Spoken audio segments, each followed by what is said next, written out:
ADRE result 7 March শুক্ৰবাৰে আমাৰ grade 3 আৰু গ্ৰেড 4ৰ যি আমাৰ ৰিক্ৰুটমেণ্ট কমিশ্যন আছে তেওঁলোকে ঘোষণা কৰিব যিমান কেইটা পদ আছে তাৰ বিপৰীতে দুজনকৈ ল'ৰা ছোৱালীক এই পৰীক্ষাত উত্তীৰ্ণ হ'ব আৰু তেওঁলোকৰ মাজত পৰৱৰ্তী সময়ত ৰিটেন টেষ্ট অৰেল অনুষ্ঠিত হ'ব অৰ্থাৎ লিখিত পৰীক্ষাৰ ৰিজাল্ট গ্ৰেড 3 আৰু গ্ৰেড 4 আমি 7 মাৰ্চ তাৰিখে ঘোষণা কৰিম এটা পোষ্টৰ বিপৰীতে দুজনকৈ ল'ৰা ছোৱালীয়ে এই লিখিত পৰীক্ষাত উত্তীৰ্ণ হ'ব শেষৰ নম্বৰটোত যদি বেছি ল'ৰা ছোৱালীয়ে একেটা নম্বৰে পায় তেতিয়াহ'লে হয়তো 3000 পোষ্টৰ বিপৰীতে মই ধৰি ল'ব কৈছো 6000 ল'ৰা ছোৱালী পাছ কৰিব লাগে কিন্তু একেটা নম্বৰ যদি বহু পৰীক্ষাৰ্থীয়ে লাভ কৰে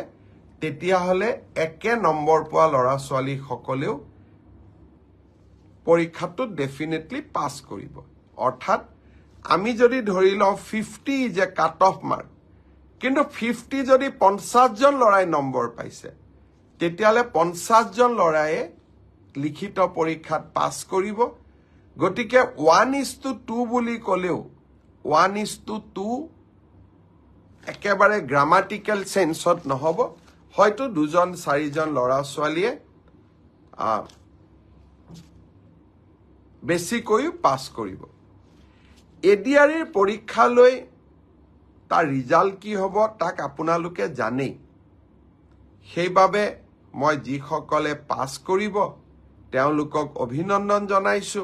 যাতে অৰেলৰ বাবে তেওঁলোক সাজু হ'ব পাৰে আৰু যিসকলে পাছ নকৰিব আমি পুনৰ এই বছৰৰ শেষৰ ফালে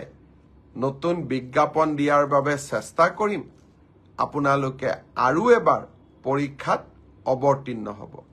আৰু লগতে অসমত উদ্যোগসমূহ আহিব মুখ্যমন্ত্ৰীৰ আত্মনিৰ্ভৰ অসম অভিযানো আছে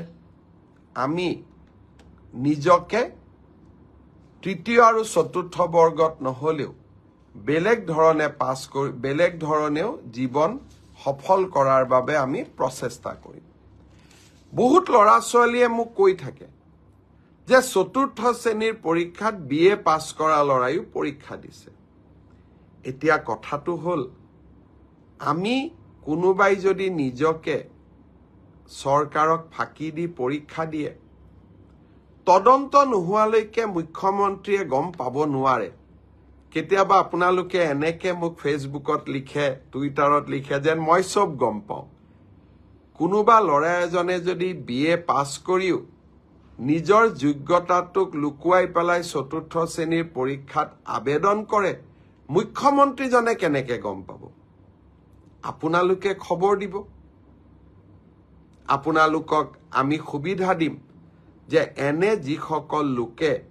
আপোনালোকে দেখিব যে লিখিত পৰীক্ষাত পাছ কৰিছে কিন্তু এডুকেশ্যনেল কোৱালিফিকেশ্যনক তেওঁলোকে লুকুৱাই ৰাখিছে আমি সুবিধা দিম আপোনালোকক অভিযোগ দিয়াৰ বাবে যাতে অৰেল পৰীক্ষা হোৱাৰ আগতে বা মৌখিক পৰীক্ষা হোৱাৰ আগতে আমি আপোনালোকৰ অভিযোগবোৰ নিৰ্দিষ্ট ইউনিভাৰ্চিটি লগত কথা পাতি আপোনালোকৰ অভিযোগবোৰ যাতে আমি নিষ্পত্তি কৰিব পাৰো আৰু এটা পৰীক্ষাৰ বিষয় মই জনাব খুজিছো সেইটো হ'ল post graduate teacher post graduate টিচাৰৰ ক্ষেত্ৰত মোক বহুতে সুধি আছে ৰিজাল্ট কেতিয়া দিব কিন্তু পোষ্ট গ্ৰেজুৱেট টিচাৰৰ পৰীক্ষা হৈ যোৱাৰ পিছত ইয়াৰ যি আনসাৰ কি আছিল সেই আনসাৰ কি আপোনালোকৰ সন্মুখত আমি দিছিলো আপোনালোকৰ মাজৰে বহুজনে এই আনসাৰ কি খেনিক প্ৰত্যাহ্বান জনাইছে অৰ্থাৎ চ্যালেঞ্জ কৰিছে 2-3টাৰ ক্ষেত্ৰত ইয়াৰ ক্ষেত্ৰত সিদ্ধান্ত লবলৈ 11 মাৰ্চ তাৰিখে এক্সপাৰ্ট কমিটি তেওঁলোকে এখন বৈঠক আহ্বান কৰিছে যে যিসকলে আনসাৰ কি চ্যালেঞ্জ কৰিছে তেওঁলোকৰ যি আমাক কৈছে যে আপোনালোকৰটো ভুল আমাৰটো শুদ্ধ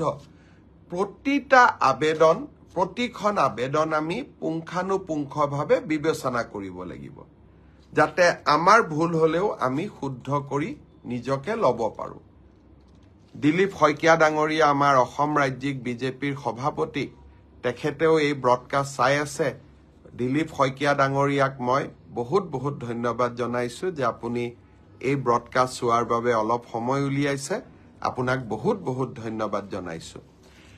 এতিয়া 11 মাৰ্চ তাৰিখে এক্সপাৰ্ট কমিটি বহাৰ পিছত আপোনালোকক মই জনাব পাৰিম যে আমি কেতিয়া পোষ্ট গ্ৰেজুৱেট টিচাৰৰ পৰীক্ষাৰ ফলাফল দিব পাৰিম সেই ধৰণে এলপি এমই পৰীক্ষাৰ ফলাফলৰ বিষয়েও আজি যেনেকৈ অসম আৰক্ষীৰ বিষয়ে মই একেলগে জনাইছো 11 মাৰ্চৰ পিছত মই শিক্ষা বিভাগৰ গোটেই কেইটা নিযুক্তিৰ সম্পৰ্কত আপোনালোকক এনেকৈ আগতীয়াকৈ জনাবৰ বাবে মই প্ৰচেষ্টা কৰিম তাৰ বাবে আপোনালোকে মোৰ পৰৱৰ্তী অৰ্থাৎ 11 মাৰ্চৰ পিছৰ কোনোবা এটা ফেচবুক লাইভৰ অনুষ্ঠানৰ বাবে অপেক্ষা কৰিব লাগিব